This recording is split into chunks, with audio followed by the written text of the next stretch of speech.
Esperanza mía,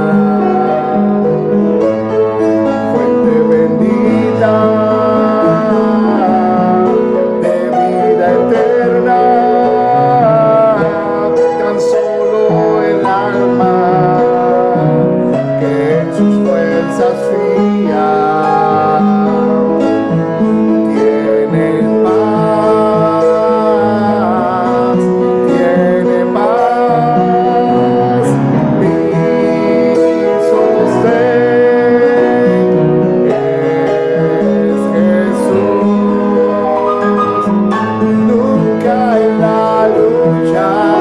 Desmayar por él, mi sostén es Jesús el Señor.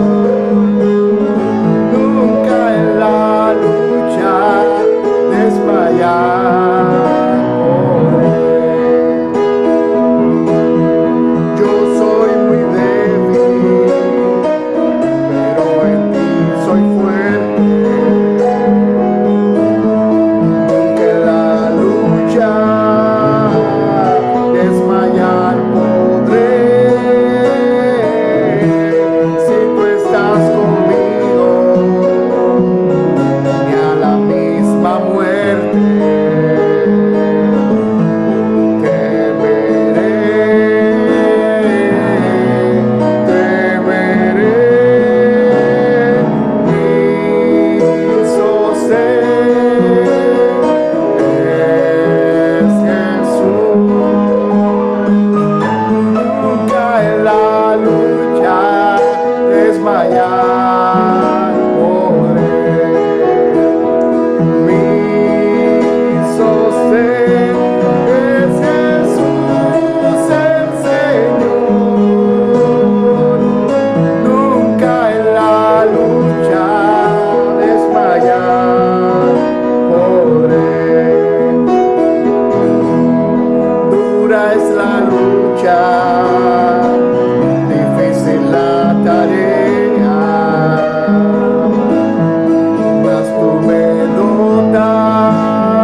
fortalece al débil, al cansado y al caído. Y esas tiernas manos que siempre me sostienen a la muerte y al infierno conquistó. Yo sé que mi Cristo vive. Yo sé que mi Cristo vive. Toda su creación declara y mi alma clama. Yo sé que mi Cristo, Él vive, mis pecados perdonó. Él vive, por siempre proclama. El precio de mi pecado con su vida fue pagado, pero Él vive hoy, la tumba vacía está. Yo sé que mi Cristo vive. Yo sé que mi Cristo vive. Toda su creación declara y mi alma clama. Yo sé que mi Cristo vive. Yo sé que mi Cristo vive. Yo sé que mi Cristo vive.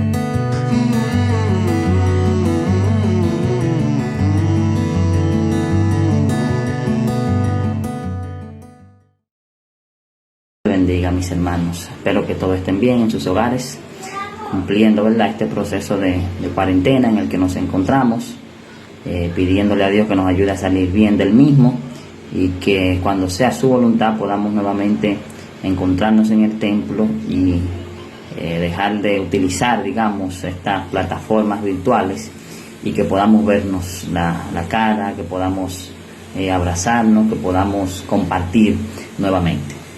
Sin embargo, mis hermanos, quiero aprovechar esta oportunidad, este audio y video que estamos grabando, porque hoy la fecha es muy importante. Ustedes saben, mis hermanos, que me han escuchado predicar en el templo, que para mí la principal doctrina que existe en todas las escrituras tiene que ver con la resurrección corporal de Jesús. Porque sin la resurrección corporal de Jesús, dicen las mismas Sagradas Escrituras, que nuestra fe es vana, o sea, no nos sirve para nada realmente. Entonces, en este audio, en este video, yo quiero, mis hermanos, que veamos cuáles evidencias o cuáles argumentaciones nosotros podemos dar a favor de la realidad de la resurrección de Jesús. O sea, cómo nosotros podemos decirle a una persona que no cree, a un inconverso, por cuáles razones nosotros creemos que Jesús resucitó realmente de entre los muertos. Mis hermanos, la primera razón que nosotros debemos de utilizar para enseñar acerca de la realidad de la resurrección de Jesús es que Jesús murió. Que Jesús murió. Porque lo primero que tiene que suceder para que haya una resurrección es una muerte. Sin muerte no puede haber resurrección. Y la Biblia enseña claramente de que Jesús murió. Dice la Biblia que cuando lo fueron a crucificar en un lugar llamado el Gólgota, o el lugar de los cadáveres, ese fue el escenario que se utilizó para dar, digamos, el cumplimiento profético a la muerte de Jesús. De manera que vemos claramente, o podemos establecer claramente, que Jesús tiene como personaje histórico una historicidad confirmable. Y dentro de esa historicidad confirmable podemos ver entonces de que Él murió. O sea, lo primero que vemos es que es un personaje real de la historia, y lo segundo que vemos es que tiene una muerte atestiguada. O sea, fue vista por las personas de su generación, pudieron comprobar de que Jesús realmente murió. De manera que empezamos a hablar de un personaje no solamente histórico que convive con su sociedad, sino también con un personaje que su sociedad ve cuando es sometido al proceso de la muerte. Ahora, hay algo muy interesante. La Biblia establece en el libro de Mateo capítulo 17 y en el libro de Mateo capítulo 12 que Jesús estableció que la principal señal que Él haría para confirmar su ministerio era que al tercer día Él iba a resucitar de entre los muertos. O sea, Jesús se comprometió en vida, y le dijo a sus discípulos y le decía a sus seguidores que al tercer día Él iba a resucitar de entre los muertos. O sea que vemos aquí al único hombre que se atrevió a hacer una afirmación de esta índole, en el cual le prometía a sus seguidores de que al tercer día Él iba a resucitar de entre los muertos. Sus seguidores tenían la predisposición a creer todo lo contrario, porque en el pueblo de Israel se creía que iba a haber una resurrección, pero era una resurrección en el día postrero. Por eso fíjense que cuando Jesús, por ejemplo, visita a Marta y a María, las dos hermanas de Lázaro, una vez ya Lázaro había muerto, ellas le dicen: Maestro, yo sé que resucitará, pero Él resucitará en el día postrero. Y Jesús le dice: no te he dicho que si crees verás la gloria de Dios mostrarse. Yo soy la resurrección y la vida. El que cree en mí, aunque esté muerto, vivirá. De manera que Jesús, estando en vida, fue el único líder histórico que hacía afirmaciones sobre la muerte. Ningún otro líder hizo afirmaciones sobre la muerte, solamente Jesús. Entonces, lo primero que podemos poner como evidencia de la resurrección de Jesús es su muerte. Él murió. Lo segundo es, fue enterrado. Algunas personas pudieron decir, bueno, sus discípulos, como era una teoría de los primeros tiempos del cristianismo, sus discípulos robaron el cuerpo. Bueno, el hecho de que una de las principales teorías de conspiración con relación a la resurrección de Jesús sea que los discípulos robaron el cuerpo, nos da a entender claramente de que murió y su cuerpo fue enterrado en una tumba.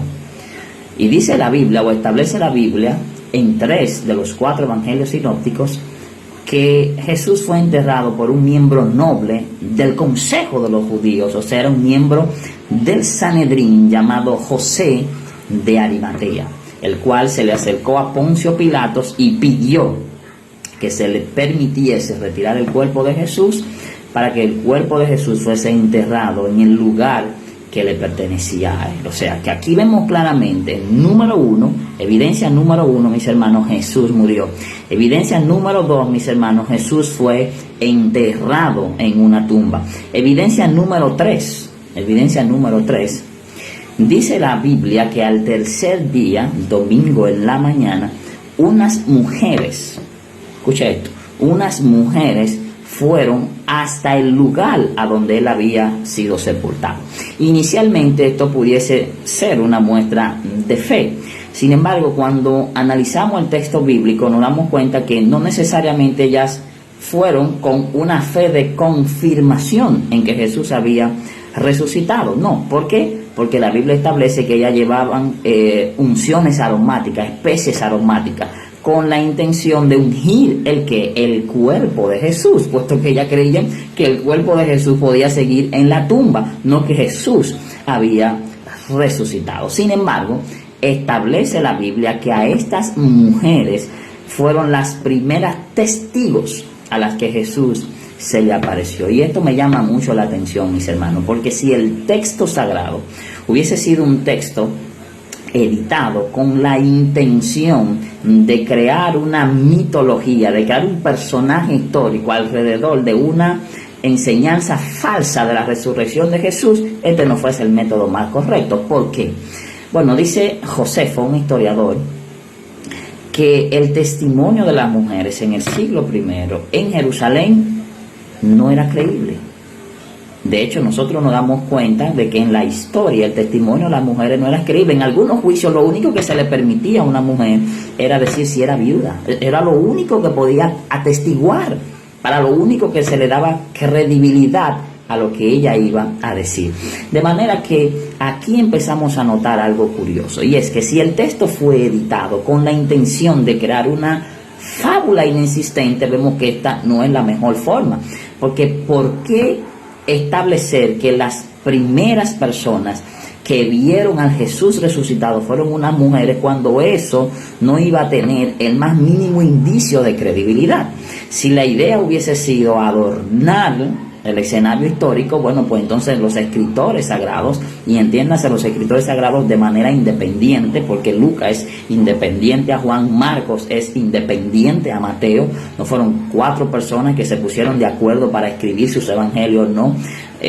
Lucas está haciendo una investigación pagada por un señor llamado Teófilo, o sea, que claramente nos damos cuenta que los evangelios no necesariamente tienen una unicidad entre lo que es la perspectiva del ministerio de Jesús, porque son 4 fuentes independientes de primera mano. Entonces, importante que veamos aquí es que si la idea hubiese sido adornar el relato, bueno, pues entonces lo que se hubiese escrito es: muy de mañana, el domingo, al tercer día, Pedro y Juan, llenos de valor, llenos de fe, salieron a confirmar que Jesús había resucitado. Eso hubiese sido un texto un poco más llamativo, eso hubiese sido un texto un poco más explícito a la hora de querer darle peso a la resurrección de Jesús. Sin embargo, no fue el texto. ¿Por qué no fue ese el texto? Sino un escenario en el que unas mujeres van a visitar el cuerpo o el lugar donde había sido enterrado el cuerpo de Jesús. Bueno, de la única manera en la que nosotros podemos confirmar que ese escenario que está puesto en las Escrituras está colocado así, fue porque así fue que sucedió. No tuviese ningún tipo de sentido establecer eso poniendo como confirmación, como testigo de presencia de primera mano a unas mujeres, cuando eso no iba a tener credibilidad. De la única manera que pudo haberse escrito es si fue así que sucedió. De manera, mis hermanos, que aquí vemos que no hay una tergiversación en el escenario real. El escenario real fue planteado tal cual como sucedió, dándole primacía a personas a los cuales su real atestiguamiento que estaban dando de Jesús no tenía peso, pero lo importante no era eso. Lo importante era establecer la realidad histórica de cómo sucedieron los hechos. De manera que claramente vemos aquí la intención honrada, digna de los escritores, en establecer claramente que las primeras personas que vieron al Jesús resucitado no fueron sus 12 apóstoles. No es una historia maquillada, no es una historia adornada, sino una historia, una narrativa donde se está expresando una realidad histórica. Número 1, mis hermanos, Jesús murió. Número 2, Jesús fue enterrado. Número 3, la tumba quedó vacía. A la tumba quedar vacía se genera la primera expectativa que pudiese dar una explicación al porqué del surgimiento del cristianismo. Déjenme ponérselo en contexto, mis hermanos. Los discípulos no son los primeros que van a la tumba. ¿Saben por qué? Porque están escondidos, tienen miedo, porque lo que Jesús le había enseñado estaba en contra de lo que era el sistema de creencia que ellos tenían. Los discípulos creían en una resurrección, en el día postrero. De manera que ellos estaban ahí esperando a ver la realidad del peso de el hecho profético que Jesús le había dicho el jueves anterior, de que al tercer día Él iba a resucitar. Ellos estaban esperando la realidad de ese proceso para poder confirmar entonces si en verdad hay resurrección. Fíjese que cuando Jesús es llevado al pretorio, cuando Jesús es castigado, todo el proceso de la pasión de Jesús, los discípulos están escondidos, solamente se ven destellos de Juan y un Pedro que inicialmente lo intentó, tuvo miedo porque fue descubierto y luego se esconde. Los demás también están escondidos, tienen miedo porque ellos saben que va a venir una persecución. Entonces, mis hermanos, ellos están escondidos porque tienen miedo, tienen familia, tienen hijos, tienen esposa. No quieren arriesgar su vida por algo que es irreal. No quieren arriesgar su vida por algo en el que ellos no tienen base. Estos 11 discípulos que están aquí no son locos. No son personas que Jesús salió y buscó en algún manicomio. Son personas de la sociedad. Son personas que tienen incluso cierta prestancia. Son personas que tenían cierto liderazgo.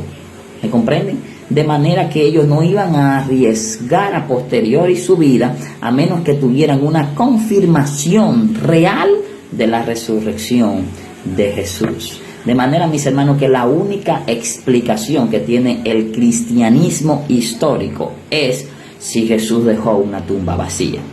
Si Jesús no dejó una tumba vacía, no se explica cómo esos discípulos al tercer día, cuando las afirmaciones de los textos bíblicos dicen que Jesús se le apareció en el lugar donde ellos estaban, que Jesús tuvo luego otras apariciones donde ellos estaban, donde Jesús se le apareció a otros testigos, como los dos que vemos que van de camino a Emaús, a los 500 testigos que Jesús también se le presentó de manera presencial. Mis hermanos, si esos acontecimientos no hubiesen sucedido de manera real, los discípulos no hubiesen arriesgado su vida por salir a predicar algo que ellos saben que es una fábula inventada por ellos. ¿Por qué? Porque vemos que ellos arriesgaron su vida luego de la confirmación de la resurrección de Jesús, no antes. Antes tenían miedo, antes estaban escondidos.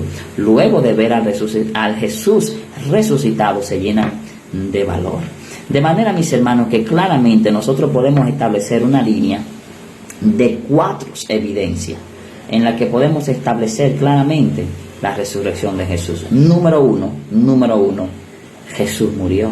Jesús fue un personaje histórico. El 95% de todos los historiadores confirman que Jesús es un personaje histórico, independientemente luego de las atribuciones que se le pueden dar, ¿verdad? Pero confirman que Jesús es un personaje histórico. De manera que la primera evidencia es que Jesús murió, que es lo primero que se necesita para resucitar. Primero morir. Jesús murió. Número 2, Jesús fue enterrado. Hay una realidad con relación a su cuerpo. Su cuerpo fue llevado a una tumba.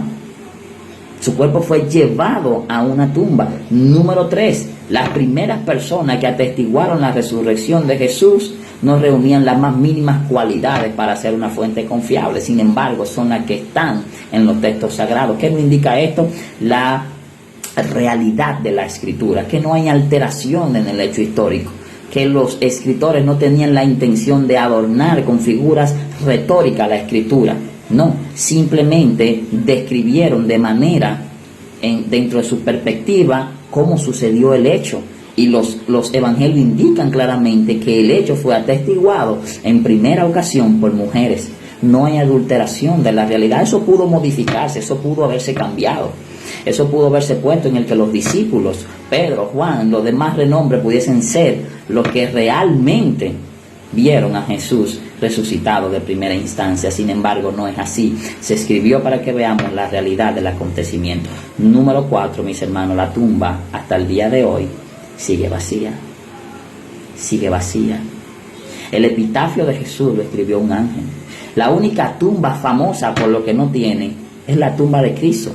Todas las tumbas son famosas porque dentro de ellas yace el cuerpo de un personaje famoso, de prestancia.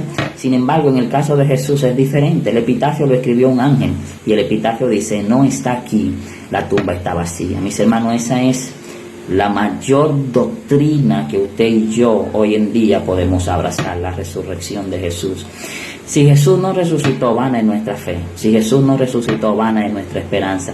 Si Jesús no resucitó, nosotros no hacemos nada creyendo en Dios. Ahora bien, establece la palabra de Dios que Jesús resucitó. Y esa es la garantía que tenemos nosotros de que nuestro cuerpo resucitará también, mis hermanos, porque Él resucitó, siendo Él la primicia. De manera, mis hermanos, que nosotros podemos estar seguros en que la muerte no nos vencerá, porque Jesús atravesó la muerte y caminó por ella, y al tercer día la muerte no lo pudo sujetar, mis hermanos. Y la Biblia establece que el espíritu de aquel que levantó a Jesús de entre los muertos es el espíritu que usted y yo tenemos. Claramente podemos estar seguros de que hay una resurrección y Dios nos resucitará también a nosotros. Dios le bendiga y abracemos con firmeza esta doctrina. Jesús resucitó y nos resucitará también a nosotros. Dios le bendiga. Bueno, agradecemos al pastor Isaías por el tremendo mensaje de la palabra de Dios. Es evidente que esa es la doctrina del cristianismo. Como dijo el pastor y como dice la palabra de Dios, si Cristo nos resucitó, vana es nuestra fe. Entonces, porque Él vive, nosotros también viviremos. Y qué gran consuelo, qué gran alegría y amigo. Si tú no conoces de Cristo, déjame decirte, Él es el camino, Él es la verdad y la vida, y lo demostró. Todas las tumbas de Buda, Mahoma, de todos esos profetas o líderes religiosos están llenas. Incluso uno que recientemente se hizo llamar Jesucristo hombre, también murió y su cuerpo está ahí. Elena G. de White, todas murieron. Pero la tumba de mi Cristo está vacía. El ángel dijo, ¿por qué buscas entre los muertos al que vive? Así que te exhorto que mires a Cristo, que le pidas, que confieses tus pecados a Él, que le pidas que te salve, que entre a tu vida y que Él pueda ser el Señor y Rey de tu vida. No hay condenación para el que está en Cristo Jesús. Gracias, hermanos. Dios les bendiga. Recuerden, el día 12 de julio volvemos otra vez a reunirnos. Estamos emocionados de verles. Tenemos ya protocolos. Vamos a establecer tenemos protocolos de limpieza y todo para que todos nuestros hermanos estén bien y cómodos, hermanos, y continuando con el distanciamiento y todo, pero disfrutando juntos y en armonía de la palabra de Dios. Dios le bendiga mucho.